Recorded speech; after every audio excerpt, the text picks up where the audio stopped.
I wanted to test if a simple and quick aim training drill did any difference for my aim when shooting bots on Aimbots map. I wanted to see if the drill had any improvement on my time killing 100 bots with an AK-47. I chose this test because it would give me some exact numbers to compare, like the total time and kills per minute. Before I took the test, I had an expectation that the time would improve because I thought the aim training drill would help me narrow in my focus and fire up my accuracy. But I should be surprised as it did not go as expected. I will in this video share my observations and some scientific explanations that could be the reason behind it. The aim training drill I did was on this popular map where you shoot the red circles. The drill consisted of 3 rounds of 50 shots with different times between the circles. First round with 1 second between each red circle, second round with 0.75 seconds between each circle, and the third round with a half a second between each circle. By doing this, I gradually went from slow to fast and thought it would help me on my time killing the 100 bots. After the aim training drill, I felt slightly fatigued in my forearm from the minutes of muscle tension I had when trying to control the mouse as precisely as possible.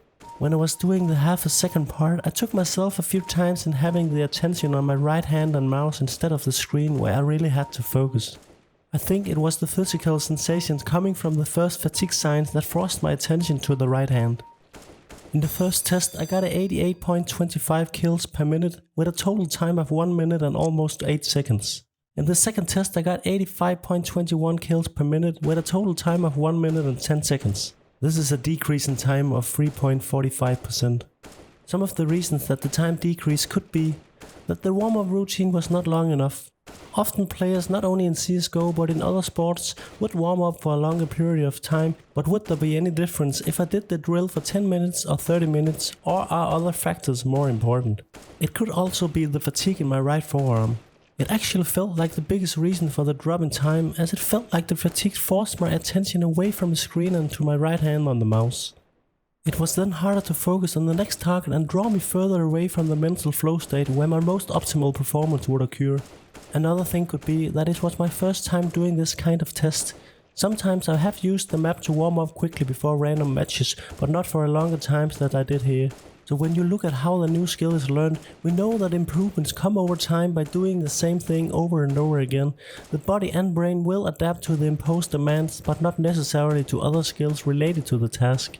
And this is where it gets really interesting, because if you compare the two maps, they are actually very different.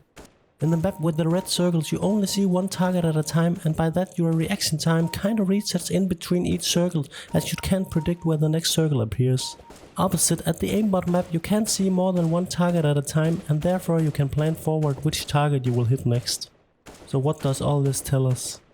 It tells us that if you want to improve something, it's much better to do the specific skill training itself instead of trying to transfer one skill to another.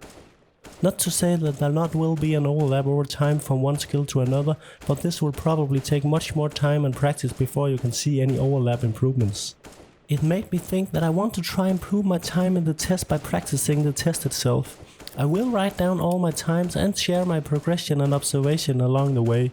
Hopefully I will soon get over the 100 kills per minute, but only time will tell.